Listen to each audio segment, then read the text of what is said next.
रयत क्रांती संघटनेचे अध्यक्ष आणि विधान परिषदेचे आमदार सदाभाऊ खोत आपल्यासोबत आहे. आपण त्यांची थेट बातचीत करणार आहोत. सदाभाऊ, बीडमध्ये सध्या जी परिस्थिती उद्भवलेली आहे आणि वाल्मिक कराड कधी सरेंडर होऊ शकतात अशा पद्धतीची परिस्थिती आहे. पोलिसांना फोनसुद्धा सापडलेले आहेत. फोन नेमके कोणत्या नेत्याला गेले होते, वाल्मिक कराड यांना गेले होते का, याबाबतचा तपास सध्या सुरू आहे. आरोपी मात्र फरार आहेत. कसं पाहता याकडे?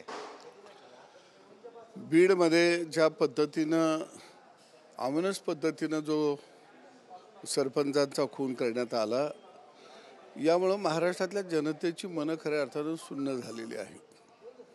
आणि मला निश्चित खात्री आहे की जसं देवाच्या काठीला आवाज नसतो, तसं राज्यामध्ये देवाभाऊंचं सरकार आहे.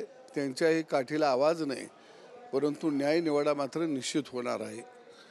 आणि जे आरोपी पकडले जातील किंवा जे राहिलेले आहेत त्यांना निश्चितपणानं या मांडवाखालून जावंच लागेल. परंतु ही केस फास्ट ट्रॅक कोर्टामध्ये चालवावी आणि जास्तीत जास्त शिक्षा खऱ्या अर्थानं अशा प्रवृत्तीच्या लोकांना होणं अत्यंत गरजेचं आहे.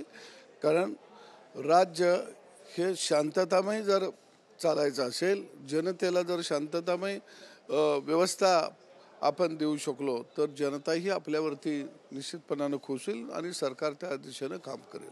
नक्कीच, पण याचे राजकीय पडसाद उमटताना तुम्हाला पाहायला मिळतात का? कारण अंजलीताई दमानिया यांनी तळ ठोकून त्यात बसल्यात तिथे बीडमध्ये, आणि जोपर्यंत मुंडेंचा राजीनामा होणार नाही तोपर्यंत बीड सोडणार नाही असा पवित्रा घेतलाय. मला वाटतं सरकारच्या तपासामध्ये जे जे येतील त्याच्यावरती कारवाई होईल आणि तपास आता योग्य दिशेनं चाललेला आहे.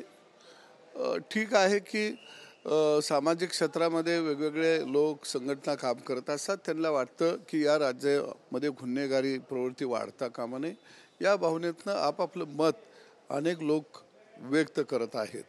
निश्चितपणानं या राज्याचे मुख्यमंत्री आदरणीय देवेंद्रजी यांनी ही गोष्ट गंभीरपणानं घेतलेलं आहे आणि या राज्याला एक संवेदनशील मुख्यमंत्री लाभलेला आहे. निश्चितपणानं आपल्याला थोडेच दिवसामध्ये या प्रकरणाच्या बाबतीमध्ये सुद्धा एक सरकारची कठोर भूमिका पाहायला मिळेल. नक्कीच कठोर भूमिका पाहायला मिळेल असं तुम्ही म्हणतायत. राजीनाम्याची वारंवार मागणी केली जाते. संजय राऊत पण राजीनाम्याची मागणी करतायत, त्यानंतर अंजलीताई दमानिया पण राजीनाम्याची मागणी करताय आणि दोन्ही मुंडे भाऊ बहिणींचा राजीनामा मागितला जातोय. सरकारवर दबाव आहे आणि विरोधक आक्रमक होत आहे, कारण 3 आठवडे झाले अजून आरोपी अटकेत नाही. एक आहे की राजीनामाच्या बाबतीमध्ये निवडून आलेले ते लोकप्रतिनिधी आहेत, त्यांचे पक्ष आहेत, त्या पक्षाचे अध्यक्ष आहेत, ते त्या बाबतीमध्ये बोलू शकतील. माझ्यासारख्या घटक पक्षाच्या कार्यकर्त्यांना बोलणं योग्य नाही. पण तुम्हाला नेमकं काय वाटतं? राज्यामध्ये गुन्हेगारी वाढते, विरोधक बरेच आक्रमक होत आहेत आणि सरकारवर दबाव वाढतो या सगळ्या प्रकरणाचा? निश्चित आपल्याला एक गोष्ट मी समोर आणून देऊ इच्छितो की देवाभाऊ 2014 ते 19 या कालखंडामध्ये राज्याचे मुख्यमंत्री होते, गृहमंत्री होते. त्या काळामध्ये गुन्हेगारांना ठिचून काढलेलं होतं. त्या काळात मी मंत्री होतो, अनेकांना आम्ही मोका लावलेला होता.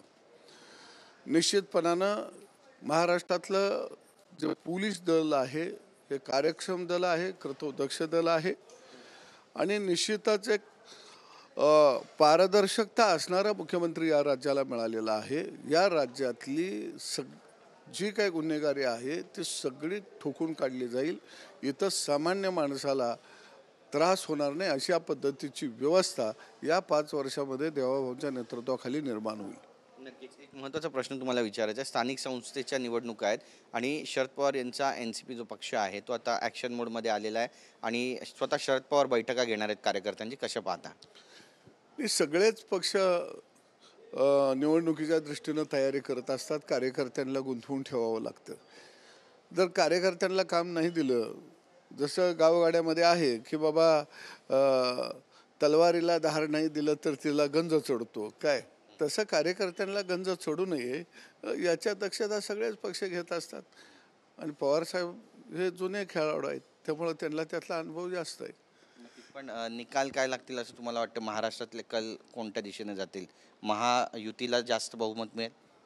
महाराष्ट्रामध्ये जे विधानसभेला ज्या पद्धतीनं जनतेनं साथ दिली त्याच पद्धतीनं महाराष्ट्रामध्ये स्थानिक स्वराज्य संस्था आणि नगरपालिकेच्या निवडणुकीमध्ये महाराष्ट्रातली जनता महायुतीच्या बाजूने राहील. सदाभाऊ, तुम्ही एवढी बाजू मांडता आणि कायम तुम्ही देवेंद्र फडणवीसांची बाजू मांडत आलात, भाजप पक्षाची बाजू मांडत आलात, मात्र जे सोबतचे जे पक्ष आहेत, लहान पक्ष आहेत, त्यांना कुठेतरी न्याय देण्यामध्ये पक्षाचे श्रेष्ठी कमी पडले असं म्हणावं. तुम्हाला खरं तर मंत्रिपदाची अपेक्षा होती आणि तुम्हाला मिळेल अशी सुद्धा चर्चा होती, पण ती मिळाली नाही. त्यामुळे सदाभाऊ सध्या नाराज मोडमध्ये आहेत का? मी नाराज वगैरे काही नाही आहे, कारण हे सरकार यावं यासाठी आम्ही आठोकाठ प्रयत्न केलं. एकतर 50 वर्षाची काँग्रेसची राजवट आमच्या बापानं बघितली, आम्ही बघितली, आणि त्या राजवटीमध्ये गावगाडा कसा लुटला जातो, न्याय मागायला गेलं तर त्याचा आवाज दाबला जात होता, हे सगळं पाहिलं. आणि निश्चितपणानं अनेक कालखंडानंतर मी वारंवार बोललेलो आहे की यशवंतराव चव्हाण साहेब असतील, वसंतराव नाईक साहेब असतील, वसंतदादा पाटील असतील, यांच्यानंतर महाराष्ट्राला पुढे घेऊन जाण्याचा दूरदृष्टी असणारं नेतृत्व आणि विकासाची कल्पकता असणारं नेतृत्व हे नव्याने या महाराष्ट्राच्या भूमीमध्ये जे उदयाला आलं ते देवाभाऊच्या रूपानं आलं. आणि अशा चांगला व्यक्तिमत्वाला खऱ्या अर्थानं महाराष्ट्राची सेवा करण्याची संधी मिळाली पाहिजे. आणि म्हणून आम्ही छातीचा कोट करून त्यांच्या पाठीशी उभा राहिलो. आम्ही सामान्य कुटुंबातले लोक आहोत, शेतकरी चळवळीतून मी वर आलेला कार्यकर्ता आहे. आम्हाला पदाची अपेक्षा नाही, आमचं खळं कोण राखणार आहे, खळ्याचे राखण कोण करणार आहे, हे आमच्या दृष्टीनं महत्त्वाचं आहे. आणि म्हणून आम्ही देवाभाऊच्या पाठीशी आहोत. नक्कीच. पण भविष्यामध्ये मोठी संधी तुम्हाला पण मिळेल अशी अपेक्षा आहे? काय असतं की गावगाड्यातल्या माणसानं आबाळाकडे बघून पेरणी करायची असते काय, आणि ते आम्हाला आजोबानं पंजोबानं बापानं ते शिकवत आलं. ते काही विद्यापीठ नाही, ते कुठल्या विद्यापीठात गेले नव्हते. नुसते हवा सुटली तर सांगायचे की 2 दिवसात ढग निघणार आहे, ढग निघाली की सांगायचे 2 दिवसात पाऊस येणार. बरोबर मग नांगरायला लागायचे, कोळवायला लागायचे, सड याचायला लागायचे, पेरायला लागायचे. अजून आमचं वाभाळ वाहायला लागलेलं नाही. वाहायला लागलं की सांगतो की काय करणार आहे. नक्कीच. पण नाराजी जशी इतर पक्षांची आहे आणि सोबतच्या पक्षांची आहे, तशीच सरकारमधल्या पण मंत्र्यांची असं म्हणावं का? कारण 18 मंत्र्यांनी अजूनही त्यांच्या दालनाचा ताबा घेतला नाहीये. मनासारखं खातं मिळालं नाही म्हणून हा ताबा घेतला नाही अशी चर्चा आहे. असं नाही, काही खातं, प्रत्येक खातंही जनतेच्या सेवेसाठी निर्माण केलं गेलेलं आहे. मला वाटतं आता नागपूरचं अधिवेशन झालं, मतदारसंघामध्ये आदर सत्कार चाललेले आहेत, दौरे चाललेले आहेत, लोक भेटायला येत असतात. निश्चितपणाने येऊन ते या ठिकाणी आपला कार्यभार स्वीकारतील. मुळामध्ये खात्यापेक्षा नाव येतं आहे का ह्याच्याकडे बघत सकाळी सगळे क्रिकेटच्या मॅचगत बसलेली होती. आणि कशाला कोण नाराज होतं, येतील धावत पळत, घेतील आणि जनतेच्या कामाला सुरू करतील. आमच्याशी बातचीत केल्याबद्दल कॅमेरा पर्सन सिद्धेश नाईकचा, गिरीश गायकवाड, TV9 मराठी, मुंबई.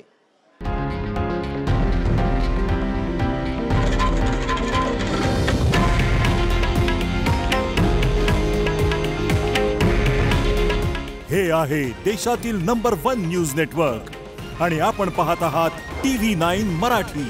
काळजी तुमची, हित महाराष्ट्राचं.